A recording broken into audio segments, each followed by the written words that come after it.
Assalamualaikum warahmatullahi wabarakatuh.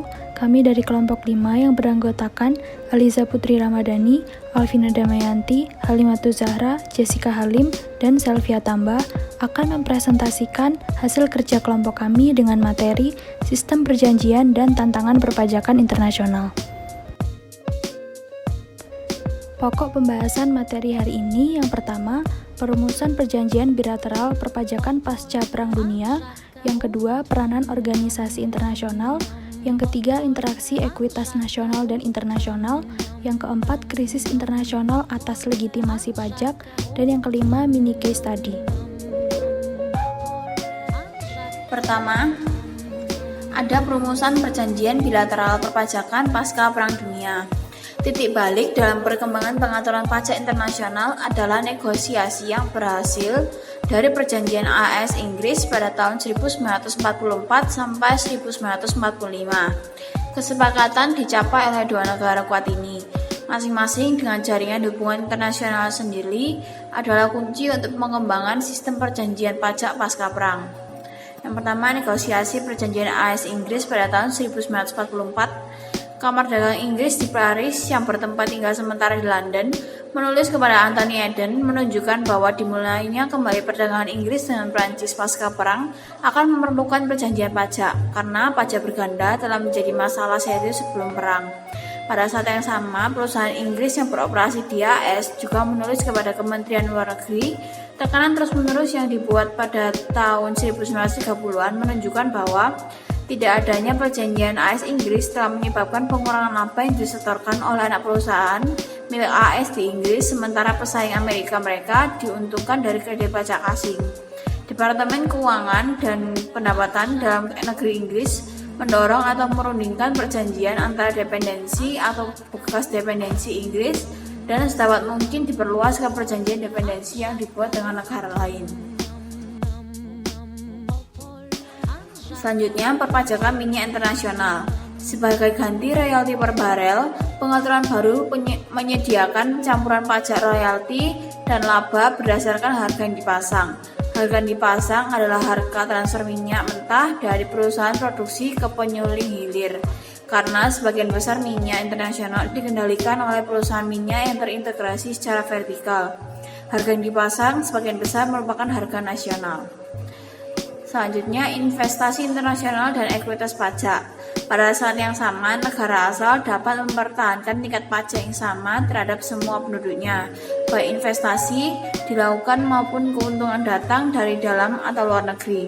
Alokasi hak pajak ini tidak secara langsung menetapkan prinsip ekuitas apapun dalam alokasi basis pajak bisnis internasional antar negara atau ekuitas antar negara. Dari sudut pandang ekuitas pajak negara tuan rumah yang mengimpor modal antara mereka yang aktif di pasar yang sama mensyaratkan bahwa beban pajak mereka harus sama terlepas dari negara asal investor. Dari sudut pandang negara asal, ekuitas berarti perlakuan pajak yang sama atas keuntungan dalam dan luar negeri untuk memastikan bahwa modal tidak dialihkan dari investasi domestik ke asing dan penduduk tidak luput dari pajak dan melakukan investasi di luar negeri. Yang kedua, ada peranan organisasi internasional. Yang pertama ada Perserikatan Bangsa-Bangsa atau PBB. Lembaga ini dibentuk untuk memfasilitasi dalam hukum internasional, pengamanan internasional, lembaga ekonomi, dan perlindungan sosial. Yang kedua ada North Atlantic Treaty Organization atau NATO, adalah sebuah organisasi internasional untuk keamanan bersama yang didirikan pada tahun 1949 sebagai bentuk dukungan terhadap persetujuan Atlantik Utara yang ditandatangani di Washington DC pada 4 April 1949. Yang ketiga, ada Association of Southeast atau ASEAN yang bertujuan untuk meningkatkan pertumbuhan ekonomi, kemajuan sosial, dan pengembangan kebudayaan negara-negara anggotanya, serta memajukan perdamaian di tingkat regionalnya.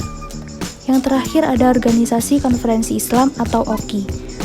Adalah sebuah organisasi antar pemerintahan yang menghimpun 57 negara di dunia. Yang ketiga adalah interaksi ekuitas nasional dan internasional.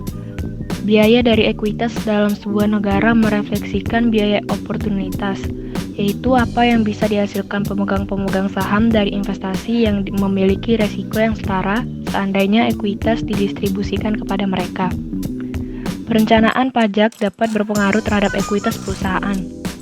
Hal ini terjadi karena dengan melakukan upaya tax planning, perusahaan dapat memenuhi kewajiban pajaknya secara benar, efisien, dan efektif sesuai dengan ketentuan perpajakan. Output dari interaksi ekuitas nasional dan internasional adalah 1. Pertumbuhan penyebaran operasi multinasional. Bisnis internasional secara tradisional terkait dengan perdagangan luar negeri. Saat ini, perdagangan jasa mendapatkan keuntungan yang lebih signifikan dan berkembang dengan tingkat yang lebih cepat daripada perdagangan barang. Kedua, merger dan akuisisi lintas batas. Merger umumnya diringkas dengan istilah sinergi operasi atau skala ekonomi. Akuntansi memainkan peranan yang penting dalam karga konsolidasi karena angka-angka yang dihasilkan akuntansi bersifat mendasar dalam proses penilaian perusahaan. Ketiga, kompetisi global. Salah satu faktor yang menyumbangkan makin pentingnya akuntansi internasional adalah fenomena kompetisi global. Keempat, internasional pasar modal. Dalam statistik memperlihatkan bahwa dalam arus modal lintas batas negara telah melonjak naik menjadi lebih dari 20 kali lipat sejak tahun 1990. Penawaran sekuritas internasional telah melonjak lebih dari 4 kali lipat dalam periode yang sama dan telah melampaui nilai lebih dari 1,5 triliun dolar. Penawaran yang berkenaan dengan obligasi, pinjaman modal perusahaan, dan prasarana utang lainnya juga melonjak naik secara dramatis sejak tahun 1990. 3 wilayah dengan pasar modal terbesar yaitu 1. Amerika Utara. Kapitalitas pasar di Amerika Utara dalam persentase terhadap total global berada pada posisi 57,2% pada tahun 2000. Yang kedua, Asia. Kapitalitas pasar sebagai presentasi dari produk domestik bruto di Asia terbilang rendah dibandingkan dengan Amerika Serikat dan beberapa pasar utama Eropa. Yang ketiga, Eropa Barat. Eropa adalah wilayah pasar ekuitas terbesar kedua di dunia dalam hal kapitalisme pasar dan volume perdagangan. Perluasan ekonomi secara signifikan turut menyumbang pertumbuhan pasar ekuitas Eropa yang cepat selama tahun 1990-an. Selanjutnya ada krisis internasional atas legitimasi pajak. Dalam setting sains, saat ini dinamika global secara signifikan mempengaruhi hukum pajak internasional. BEPS Project merupakan contoh bagaimana dinamika sosial, politik, dan ekonomi global berdampak pada tatanan demokrasi dalam perpajakan internasional. Chase Peter, penulis buku berjudul On the Legitimacy of International Tax Law, ini menyajikan hasil risetnya tentang struktur demokrasi dalam orde perpajakan global di abad 21 dengan mengaitkan teori deliberatif dari Jürgen Habermas tentang hukum dan demokrasi serta pengaruhnya terhadap legitimasi hukum pajak internasional. Buku setebal 452 halaman ini menawarkan antara lain yang pertama, landasan demokratis yang menjadi pondasi dari kerangka hukum pajak internasional. Yang kedua, kontribusi pengetahuan sosiologi, hukum, dan demokrasi atas legitimasi hukum pajak internasional. Perkembangan terkini dalam perpajakan internasional terkait pertukaran informasi dan pemajakan atas perusahaan multinasional menjadi fokus lanjutan pada bagian pertama buku ini. Secara keseluruhan, buku yang menjadi koleksi DDTC Library ini menunjukkan bagaimana permasalahan legitimasi menjadi tantangan bagi pondasi hukum pajak internasional, khususnya bagaimana dinamika sosial global mempengaruhi hukum pajak internasional. Lalu, apa relevansinya dengan sains perpajakan internasional saat ini? Mengutip pendapat Philip Baker tahun 2013, jika OECD gagal dalam membawa proyek BEPS diterima oleh banyak kalangan, maka hal ini dapat berdampak fatal pada kepemimpinan dan legitimasi OECD dan dalam tatanan perpajakan global. Terakhir, saya akan memaparkan analisis kasus kelompok kami dari sebuah jurnal yang berjudul Tantangan Perpajakan Internasional dalam halnya endorse YouTuber asing.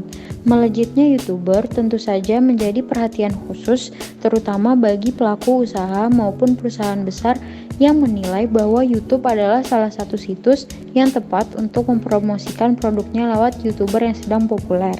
Rata-rata penghasilan dari seorang YouTuber yang memiliki pelanggan dan penonton terbilang tinggi, bahkan mendapat hingga miliaran rupiah per tahunnya.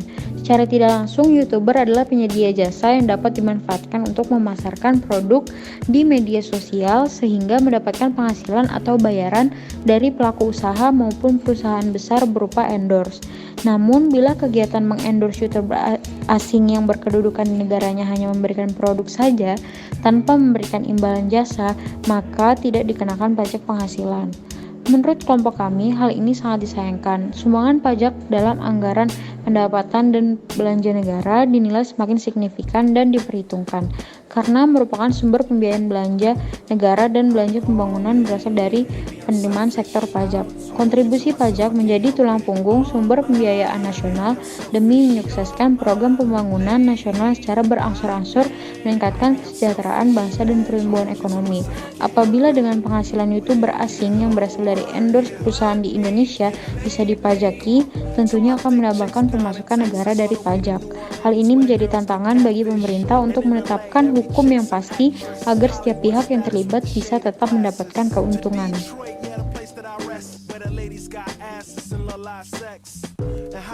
Sekian presentasi dari kelompok kami. Atas perhatiannya kami ucapkan terima kasih. Wassalamualaikum warahmatullahi wabarakatuh. I wish you all were mine, it's so selfish. Maybe I'm feeling myself too much, I guess. But to my ladies all across the globe,